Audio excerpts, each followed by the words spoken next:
Hello guys. जैसा कि पिछले एपिसोड में हमने देखा कि किनू के मिनी माउंटेन को जला दिया गया था, जिस पर किनू गुस्सा होते हुए लॉर्ड जंग ही से बदला लेने के लिए यहाँ हेलंग सेक्ट पहुंच गया, जहां अपनी फ्लेम का इस्तेमाल करते हुए किने पूरे के पूरे हेलंग सेक्ट को जला देता है।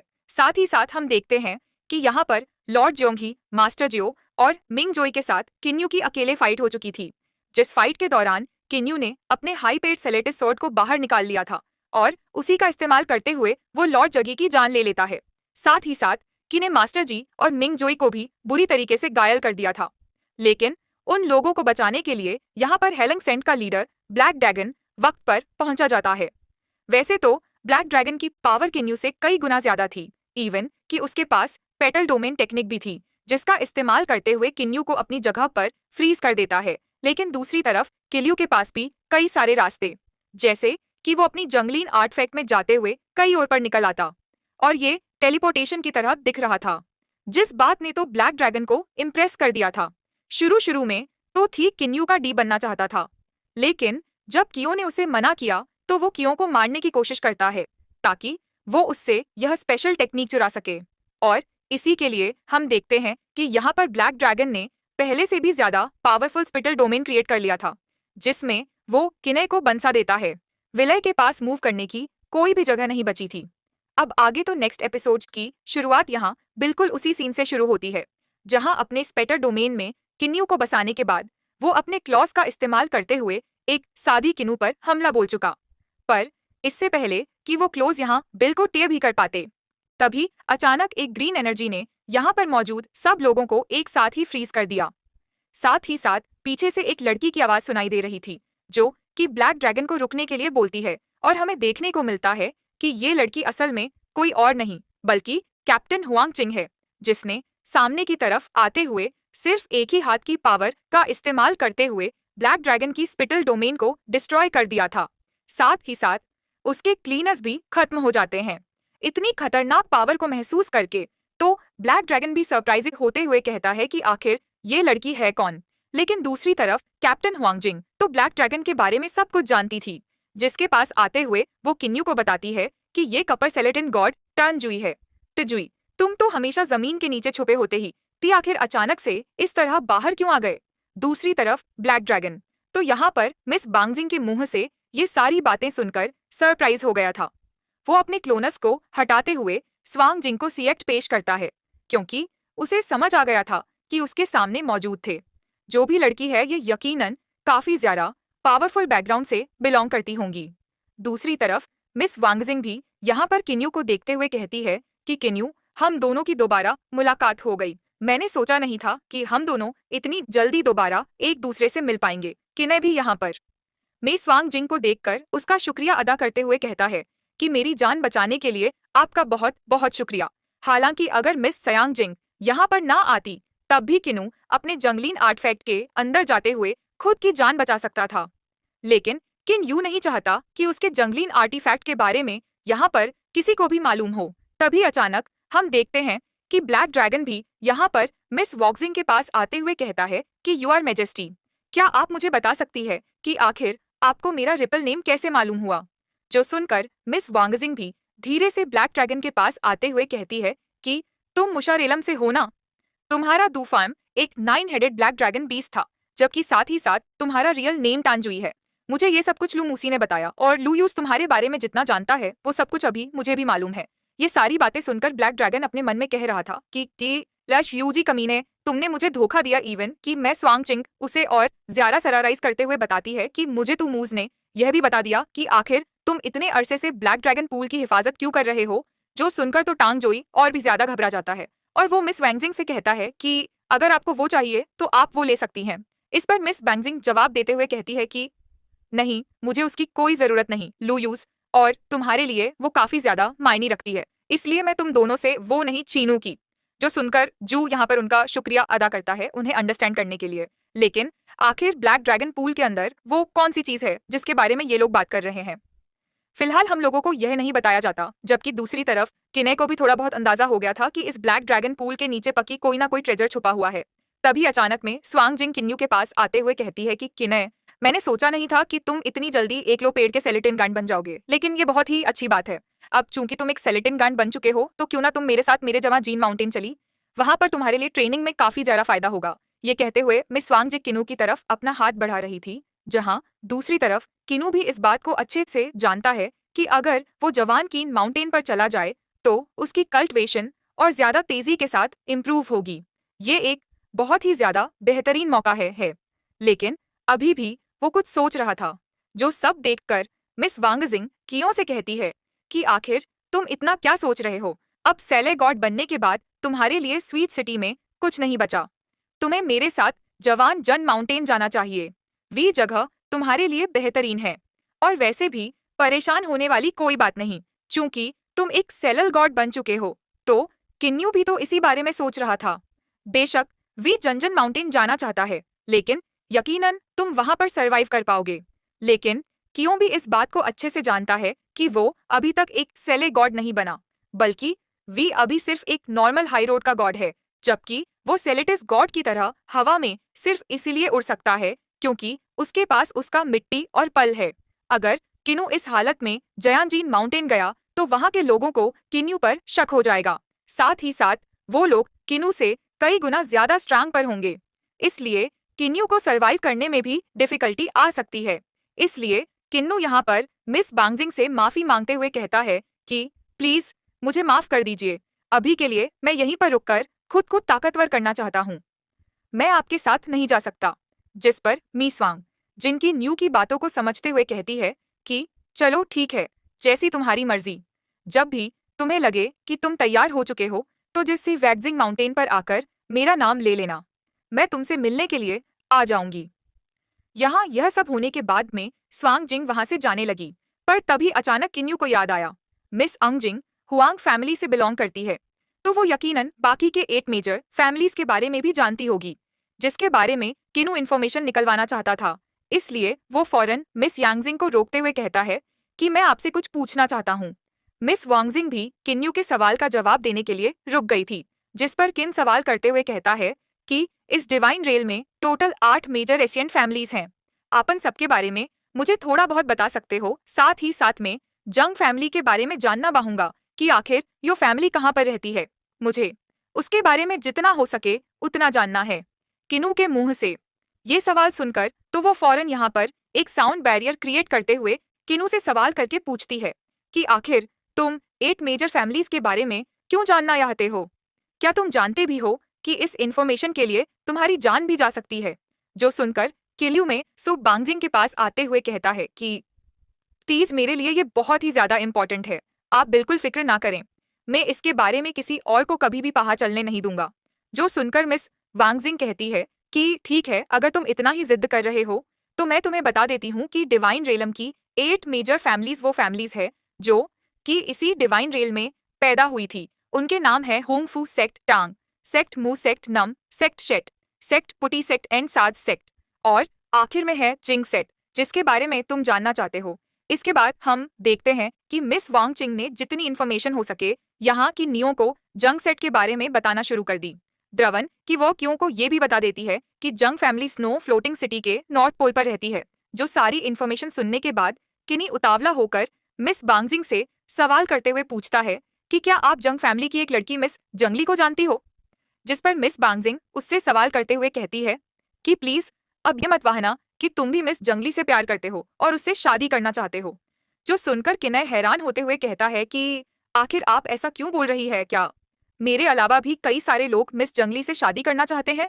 जिस पर मिस वांगजिंग जवाब देते हुए कहती है कि हाँ बिल्कुल सही, लेकिन इसके पीछे एक बहुत बड़ा सीक्रेट है जो कि मैं तुम्हें नहीं बता सकती, लेकिन मुझे उस बेचारी मिस जंगली के लिए काफी बुरा महसूस होता है।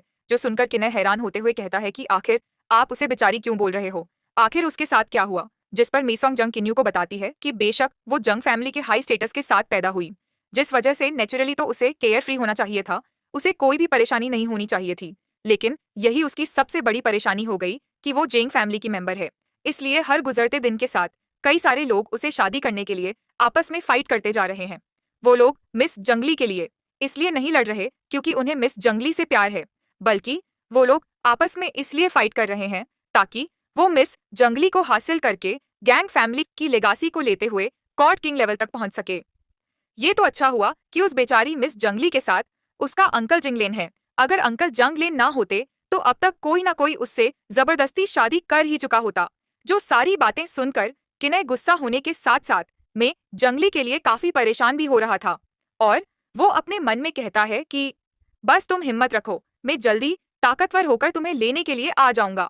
तब तक जिंगली तुम अपना ख्याल रखना यहाँ। इसके बाद हम देखते हैं कि सारी इन्फॉर्मेशन के लिए किन्यू यहाँ पर मिस वांगजी का भी शुक्रिया अदा करता है, जिस पर मिस वांगजिंग की ओर से कहती है कि बस तुम अपना वादा मत भूलना, जब भी तुम तैयार हो जाऊं जंग जिन माउंटेन जरूर आना। और यह कहने के बाद मिस वांगजिंग अपने साउंड बैरियर को हटा चुकी।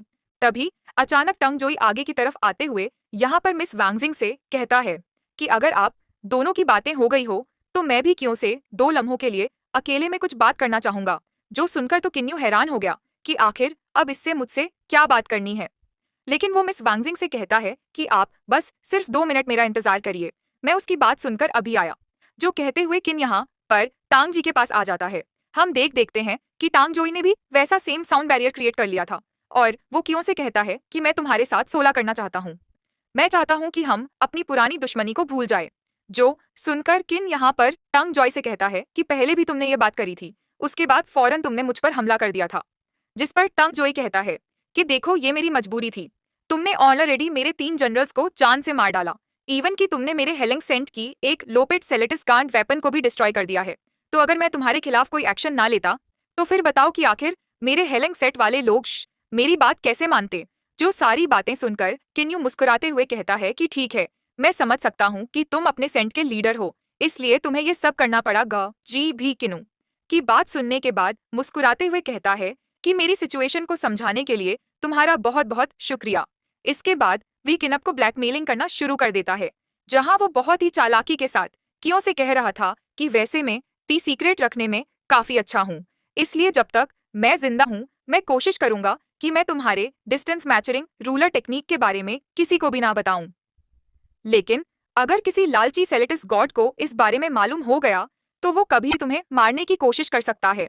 अगर तुम मुझे ये टेक्निक सिखा दो तो बदले में मैं तुम्हारी हिफाजत कर सकता हूँ, या फिर एटलीस्ट मैं तुमसे वादा कर लूंगा कि इस बारे में किसी को मालूम नहीं होगा। क्यों समझ गया था कि टंच ही क्या करने की कोशिश कर रहा है, इसलिए वो भी उसे धमकी देते हुए कहता है कि फिक्र मत करो, अगर किसी लालची सलेलकर की कोशिश करी तो उसकी जान चली जाएगी, बेशक यो फिर तुम ही क्यों ना हो। यहाँ टंच अभी इससे पहले की क्रियों से कुछ भी कह पाता। तभी अचानक वहां हवा में उड़ते हुए 3 बुल डीम गॉड्स आ गए, जिनमें से बीच वाला जोर जोर से हंसते हुए कह रहा था कि ब्लैक ड्रैगन, आखिर हमने ये क्या सुना, तुम्हारा हेलोडंग सेक्ट पूरी तरीके से जलकर राख हो चुका है। ये तीनों भी हाई ग्रेड के सेलेटिन गॉड्स थे, लेकिन इन लोगों की पावर्स तीनों को कंबाइन करके ही टांग जुई के बराबर थी। और ये लोग यहाँ पर असल में टांग जुई का मजाक उड़ाने के लिए आए थे, जहां पर ये लोग कहते हैं कि हमने सुना है कि किसी सेलेटिन गॉड ने अपने फॉर्मेशन का इस्तेमाल करते हुए तुम्हारे पूरे के पूरे सेट को जलाया है। क्या तुम हमें उस फॉर्मेशन मास्टर से नहीं मिलवाओगे? हम उससे मिलना चाहते हैं ताकि हम उसका शुक्रिया अदा कर सके, जो उसने विच माउंटेन से कुछ गंदगी तो साफ कर दी। ये सारी बातें सुनकर नीचे की तरफ टांग जुई को तो काफी गुस्सा आ गया था और वो गुस्से में अपने स्पीयर को बाहर की तरफ निकालते हुए कहता है कि आखिर तुम तीनों कमीने श्री फोर्क माउंटेन से यहाँ पर वर्षों आ गए, लगता है कि तुम तीनों ने कई दिनों से पिटाई नहीं खाई और इसलिए अपनी पिटाई का खोटा पूरा करना चाहते हो। जो सुनकर तो ये तीनों भाई टीसी के साथ जंप करते हुए फरन से यहाँ ब्लैक ड्रैगन के सामने आकर कहते हैं कि ये बेवकूफी बड़ी बातें करना बंद करो। तुम्हें सब में लगता है कि क्या तुम हम तीनों भाइयों को अकेले हरा सकते हो। ये कहती वो तीनों अपने वेपन्स को निकालते हुए के लिए तैयार हो गए। दूसरी तरफ हम देखते हैं कि टांग चई ने भी अपने तीनों क्लीनर्स को तैयार कर लिया था और वो इन तीनों से कहता है कि बकवास करना बंद करो, अगर लड़ना है तो सीधा लड़ो। यहाँ किनी उन ट्रिपलर ब्रदर्स को काफी ज्यादा गौर से देख रहा था, जैसे कि किनू ने इनके बारे में पहले कभी सुना है। तभी में ब्यांगजिंग यहाँ किने के पास आते हुए कहती है कि यहाँ से दूर हट जाओ, ये लोग तुम्हारे लेवल से काफी हाई है, इनके फाइट के दौरान तुम्हें कहीं चोट ना लग जाए। लेकिन मे सियांग जी इनको इस तरह से बातें करता हुआ वहां पर मौजूद उन तीनों भाइयों ने भी देख लिया था, जिनमें से एक बेवकूफ यहाँ पर भी स्वांग जीन की खूबसूरती देखकर ललचा जाता है और उस गधे के बच्चे ने इस स्वांग जिंग की तरफ बढ़ते हुए कहा कि ओए लड़की, तुम काफी खूबसूरत हो और मुझे पसंद आई। साथ ही साथ वो मिस वांग जिंग को गंदी गंदी बातें करके छेड़ रहा था, जो सब देखकर डांग जोई को तो काफी ज्यादा खुशी हो रही थी। वो अपने मन में कह रहा था कि इस बेवकूफ को सच में नहीं पता कि ये आखिर किस मौत से खेल रहा है। मगर उसे पता लगने में ज्यादा देर नहीं लगती, क्योंकि वो जैसे ही मिस स्वांग जिंग के पास आया, तभी अचानक हम देखते हैं कि मिस वांग जिंग ने अपनी पावर्स लिश करते हुए तेजी के साथ उसे पीछे की तरफ दिखे दिया। और ये पावर इतनी ज्यादा खतरनाक थी कि वो तीनों काफी ज्यादा घबरा जाते हैं। साथ ही साथ मिस वांगजिंग गुस्सा होते हुए कह रही थी कि खुद को 10 चाप्पड़ मारो। यहाँ मिस वांगजिंग की ये बात सुनकर उन तीनों सेलेरियम बुल डिमन गॉड्स में से सबसे बड़ा भाई तेजी के साथ में स्वांग जिन के पास आवर कहता है कि मैं आपसे अपने छोटे भाई की तरफ से माफी मांगता हूँ। वो एक नंबर का बेवकूफ है जो वो समझ नहीं पाया कि वह किससे बात कर रहा है। लेकिन प्लीज आप ऐसा मत करिए, 10 थप्पड़ बहुत ज्यादा हो जाएंगे, उसकी बेइज्जती की बात होगी। जो सुनकर मिस वांगजिन गुस्सा होते हुए कहती है कि 100 थप्पड़ खुद को मारो। अगर 100 थप्पड़ इस खुद को ना मारे तो मैं तुम सबको जान से मार डालूंगी। ये सुनकर तो डांग जोई का चेहरा खुशी से खिल जाता है, जबकि वो तीनों भाई पूरी तरीके से शॉक हो चुके थे। यहाँ मिडल वाला भाई अपने बड़े भाई से कहता है कि हम अपने छोटे भाई की इस तरह से बेइज्जती होने नहीं दे सकते, ना तो हम उसे मरने देंगे। इसलिए लगता है कि हमारे पास फाइट करने के अलावा अब दूसरा कोई रास्ता नहीं बचा। मे भी शायद ये लड़की सेलेटिन गॉड की पीक लेवल पर होगी, लेकिन फिर भी हम इसके सामने अपने भाई की बेइज्जती होने नहीं दे सकते।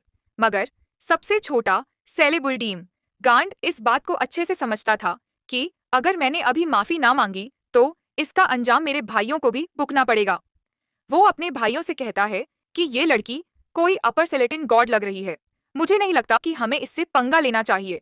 साथ ही साथ में अपने आप को 100 थप्पड़ मारने के लिए तैयार हूँ, ये कहती है।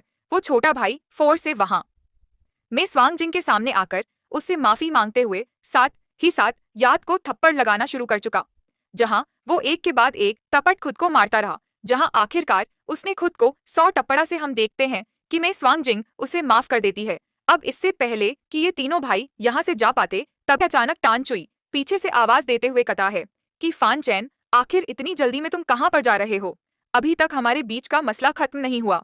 जो कहते ही हम देखते हैं कि यहाँ पर टांग जोई और उसके क्लोज ने तेसी के साथ उन 3 बुल डिमन गॉड्स पर हमला बोल दिया। दूसरी तरफ वो तीनों भाई भी काफी ज्यादा गुस्से में थे, इसलिए वो लोग भी ढंग जी की तरफ जंप कर चुके। लेकिन तभी अचानक इन लोगों के बीच में कोई आते हुए एक बहुत बड़ा ब्लास्ट कर देता है, जिसके हाथ में भी एक हाई पेड का सेलेटिन वेपन था। वो यहाँ पर मौजूद इन 3 बुल डिमन गॉड्स और साथ ही साथ ब्लैक ड्रैगन की तरफ देखते हुए कहता है कि आखिर तुम लोग आपस में क्यों लड़ रहे हो? मेरे साथ लड़ो, में तुम लोगों के साथ फाइट करते हुए खुद को ताकतवर करना चाहता हूँ। यहाँ पर हमें जानने को मिलता है कि असल में यह लड़का कोई और नहीं बल्कि मेस वांग जिंग का छोटा भाई है, जिसे लड़ाई लड़ने का कुछ जरा ही शौक था। वो यहाँ पर इन सब लोगों को एक साथ खुद से फाइट करने के लिए चैलेंज कर देता है, पर तभी अचानक में स्वांग जिंग उसका नाम लेते हुए कहती है कि तुंग फूलुगुई, आखिर तुम यहाँ पर क्या कर रहे हो? लू शुई भी यहाँ पर अपनी बड़ी सिस्टर को देखकर हैरान होते हुए कहता है कि बिग सिस्टर, आखिर तुम यहाँ पर क्या कर रही हो? जिस पर में स्वांग जिंग उसे डांटते हुए कहती है कि मैं जयामजिन माउंटेन को छोड़कर अभी कुछ देर पहले ही आई और तुमने मुझसे वादा किया था कि तुम कोई गड़बड़ नहीं करोगे। लेकिन जैसे ही मैं वहां से गई, तुम भी किसी न किसी से लड़ने के लिए वहां से रवाना हो गए। यहाँ पर अब बाकी के सब लोगों को भी मालूम हो गया था कि ये लड़की इस बैटल फ्रीक की बहन है। तभी अचानक लक की नजर यहाँ किनू पर पड़ गई, जिसे देखते हूँ वो हैरान होकर कहता है कि मेरी बहन कभी भी खुद के बराबर में किसी को खड़े होने नहीं देती, खासतौर उसे मदों से बहुत ज्यादा ही नफरत है। लेकिन तुम मेरी बहन के इतने पास कैसे खड़े हो सिस्टर? कहीं ऐसा तो नहीं कि ये लड़का मेरा होने वाला जीजा है? जो सुनकर तुम्हें स्वांग जिंग ब्लश करने लगती और वो साथ ही साथ अपने भाई को डांटते हुए कहती है कि इस तरह की बकवास करना बंद करो, ऐसा कुछ भी नहीं है। जो सुनकर दूसरी तरफ तू शुई ने यहाँ कियों से खुद का इंट्रोडक्बान करवाना शुरू कर दिया था। साथ ही साथियों किनू को बताता है कि मैं जंजन माउंटेन का लीडर हूँ। किनू भी दूसरी तरफ यहाँ तो गुई की बातें सुनकर खुद को इंट्रोड्यूस करवाता है इसके बाद हम देखते हैं कि मई स्वांगजिंग अपने छोटे भाई से कह रही थी कि जब तुम बोर हो जाओ तो जल्दी से जल्दी जंजन माउंटेन वापस आ जाना। जो सब कहती है मैं स्वांगजिंग की न्यू कॉल विदा करते हुए फरन यहाँ से रवाना हो जाती है। पीते की तरफ से हम देखते हैं कि ये अपनी बहन की आवाजें देते हुए कह रहा था कि रास्ते में अपना ध्यान रखना। और जैसे ही उसकी बहन यहाँ से गायब हुई, वो फन से अपने वेपन को दोबारा यहाँ टांगजुई की तरफ नते हुए कहता है कि टांगजुई तुम काफी ताकतवर ही, चलो आपस से फाइट को शुरू करते हैं। जी सुनकर टांगजुई यहाँ पर लू शुई से कहता है कि इसका मतलब कि तुम्हारा यह हाई पेड सेलेटिन वेपन तुम्हें तुम्हारी बहन से मिला होगा। लुशी उसे जवाब देते हुए कहता है कि ये वेपन जहां से भी आया हो, लेकिन अब ये मेरा है, इसलिए जेलस होना बंद करो और फाइट करो। जी उसकी ये सारी बातें सुनकर किनू को बंसा के लिए कहता है कि भला मैं तुमसे जेलस क्यों होऊंगा, ये इतनी भी बड़ी बात नहीं, क्योंकि किन्यू के पास भी एक हाई रोड का सेलेटिन गॉड वेपन है। जो सुनकर तो लत किन्यू की तरफ देखने लगा और कहता है कि क्या यह बात सच है। दूसरी तरफ हम देखते हैं कि टांगजुई भी किन्यू से माफी मांगते हुए कहता है कि किन्यू प्लीज मुझे माफ कर देना, वे बच्चा कुछ जरा ही एरोगेट बन रहा था, इसलिए फ्लो में मेरे मुंह से यह बात निकल गई। लेकिन दूसरी तरफ किन्यू को अंदाजा था कि टांगजू एक नंबर का कमीना है और उसने यह सब कुछ जानबूझकर किया है। तभी अचानक लश किनब की तरफ देखते हुए कहता है कि वैसे तुम्हें देखकर लगता है कि तुम अभी अभी हाल ही में एक सेलेटिन गाउंडन नहीं होंगे, लेकिन फिर भी तुमने ब्लैक ड्रैगन टंग जोड़ से खुद को बचाया और उसका मुकाबला किया। वाकई में यह बहुत बड़ी बात है। मगर दूसरी तरफ कियों से जवाब देते हुए कहता है कि नहीं, ऐसी बात नहीं, असल में मैं मारा जा चुका होता, लेकिन मी सवांग जिंग ने मेरी जान बचा ली थी, इसलिए मैं जिंदा हूँ। जो सुनकर तू शुई कहता है कि अच्छा ती यह बात है, और उसे अब केल्यू कमजोर लगने लगा, इसलिए वो यहाँ टंग जोड़ और साथ ही साथ उन 3 बुल डिमन गॉड्स की तरफ देखते हुए कहता है कि चली फाइट करते हैं। जी कहती है उसने तेजी के साथ आगे की तरफ बढ़ते हुए इन लोगों पर हमला करना शुरू कर दिया। यहाँ पर हम देखते हैं कि वो तीनों बुलडियम और साथ ही साथ तांगजुई भी काफी जरा गुस्से में था गई, और बुल डिमन गांड्स तो आपस में दुश्मनी की वजह से लड़ रहे थे, लेकिन दूसरी तरफ पेलुशुई सिर्फ मजे के लिए फाइट करता है। यहाँ पर इन लोगों के दरमियान तो बहुत ही ज्यादा जबरदस्त फाइट हो रही थी। इस आइकॉनिक लेवल फाइट के दौरान हम ये बात साफ साफ देख पा रहे थे कि लश अकेले इन सब लोगों को बराबर की टक्कर दे रहा था। यहाँ एक बहुत ही लंबी फाइट लड़ने के बाद ये सब लोग काफी बुरी तरीके से थक चुके थे, लेकिन लू शुई तो अभी भी खुश होते हुए कह रहा था कि फाइट करके मजा आ गया, मैं पूरी तरीके से फेश हो चुका हूँ। जो बात सुनकर दूसरी तरफ टांग जी जवाब देते हुए कहता है कि अब मेरे पास तुम लोगों के साथ जाया करने के लिए और जरा वक्त नहीं है, और ये कहती है वो वहां पर मौजूद ब्लैक ड्रैगन पूल के अंदर जंप लगा देता है। कजुई के जाने के बाद लूसुई के भी जाने का वक्त आ चुका था, इसलिए यो किन्यू से कहता है कि किन्यू क्या तुम मेरे साथ मेरे जंजन माउंटेन चलोगे, जिस पर किन्नी उसे जवाब देते हुए कहता है कि मैं हुआंग जिंग से मिलने के लिए वहां पर जरूर आऊंगा, लेकिन फिलहाल मुझे कोई जरूरी काम है, वी करने के बाद ही मैं वहां पर जा सकता हूँ। लशुई भी किन्नू की ये बात सुनकर कहता है कि ठीक है, हमें तुम्हारा इंतजार रहेगा। जो कहने के बाद लश फौरन से वहां से उड़ता हुआ अपने झंझन माउंटेन की तरफ रवाना हो गया। यहाँ लाश शुई के जाने के बाद वो तीनों सेलेटिन बुल डीएम गॉड्स भी किन्नू के पास आकर उससे बातें करने लगे, जहां पर किन्नी उनसे सवाल करते हुए कहता है कि क्या आप लोग ब्रदर मान चाऊ को जानते हो? मुझे लगता है कि आप तीनों भी मेरी तरह एक मॉर्टल डीएम मनस्टर रेलम से बिलोंग करते हो। मैंने Shri great bull demon kings की कहानियां वहां पर बहुत सारी सुनी थी। जो सुनकर तो वो तीनों भाई काफी ज्यादा खुश हो गए, वो तो किन्यू को अपना मानने लगे थे। साथ ही रात उन्होंने कियो को यह भी ऑफर दे रहे थे कि तुम हमारे श्री फोर्ट माउंटेन को ज्वाइन कर ली, लेकिन कियो ने करते हुए कहता है कि नहीं, मैं हमेशा अकेले काम करता हूँ, प्लीज मुझे माफ कर देना। और यह कहने के बाद किन्यू वहां से उड़कर जाने लगा, जहां पीछे से वो तीनों बाइक किन्यू को आवाज देते हुए कहते हैं कि अच्छा एटलीस्ट फिर हमारे मेहमान बनकर हमारे माउंटेन जरूर आना। दूसरी तरफ हम दर्शाते हैं कि किनू यहाँ पर उड़ता उड़ता ब्लैक ड्रैगन पूल के ऊपर आ जाता है, जहां पर किनू अपने मन में कह रहा था कि मिस वांगजिंग किसी ट्रेजर के बारे में बात कर रही थी, जिसे टंगजू इस ब्लैक ड्रैगन पूल के अंदर प्रोटेक्ट कर रहा है। मैं उस ट्रेजर के बारे में पता लगाना चाहता हूँ, लेकिन किने यह बात भी अच्छे से जानता रहा कि जरूर टंगचुई ने इस पूरी पू के पूरे ब्लैक ड्रैगन पुल के अंदर अपनी एनर्जी फैलाई होगी, इसलिए अगर पानी में जरा सी भी हलचल हुई तो उसे मालूम हो जाएगा। इसलिए हम देखते हैं कि किन्यू ने अपनी एनर्जी का इस्तेमाल करते हुए वहां पर पानी के पलों को स्टील कर दिया, जिस वजह से अगर किन्यू पानी के अंदर बला भी जाए तब भी दूसरी तरफ यहाँ टांग जोड़ को इस बारे में खबर नहीं होगी। और किन्यू बिल्कुल ऐसा ही करता है जहां पानी के नीचे आने के बाद उसने चारों तरफ टांग जोई को ढूंढना शुरू कर दिया था, लेकिन ना तो उसे कहीं पर टांग जोई दिखाई दिया, ना कोई और जिंदा क्रीपर। इवन कि किने को ब्लैक ड्रैगन पूल की एंट्रेंस का दरवाजा भी कहीं पर दिखाई नहीं दे रहा था। इसलिए किन्यू थोड़ा सा परेशान हो जाता है। पर तभी अचानक किन्नू को मिस सांग जिंग की एक और बात याद आई, जहां वो एक लड़के लप्पूजी के बारे में बात कर रही थी। इसलिए किने सोचने लगा कि अगर मैं अपनी कॉस्मस पावर को चारों तरफ यहाँ फैलाते हुए पानी के साथ मर्ज कर दूं, फिर अगर तू यूसी या फिर टांग चाके बाहर की तरफ आ पा तो मुझे उनके बारे में मालूम हो जाएगा। जो सब सोचते किने ने बिल्कुल ऐसा ही किया। वो अपनी डिवाइन पावर को इस वाटर के साथ मर्ज करते हुए फन से जंगल एंड आर्टफिक्ट के अंदर बैठकर इंतजार करने लगा। जहां कुछ दिनों के बाद किने ने वहां पर उस पानी में किसी आदमी को महसूस कर ली किया था, इसलिए वो फौरन अपनी कॉन्शियसनेस को बाहर की तरफ बेच देता है। जहां बाहर की तरफ हमें वो लड़का लू यूजी देखने को मिला, जिसे किन्यू फॉलो करता है। उसे ब्लैक ड्रैगन पूल के इंटरेस्ट के बारे में मालूम था। किने की कोशिया असनेस भी उसी ओपनिंग का इस्तेमाल करते हुए यहाँ इस केव के अंदर इंटर हो चुकी थी, जहां पर पहले से ही लू पूसी का इंतजार टांग जुई कर रहा था, जहां पर हमें इन दोनों के सीक्रेट के बारे में मालूम होता है। असल में ये लोग यहाँ पर एक 7 कलर लोटस ट्रेजर की हिफाजत कर रहे थे। एक बहुत ही ज्यादा कीमती लग्जर था जो कि 3 साल बाद खिलने वाला है। इसलिए ये लोग यहीं पर बैठकर साल इंतजार करेंगे।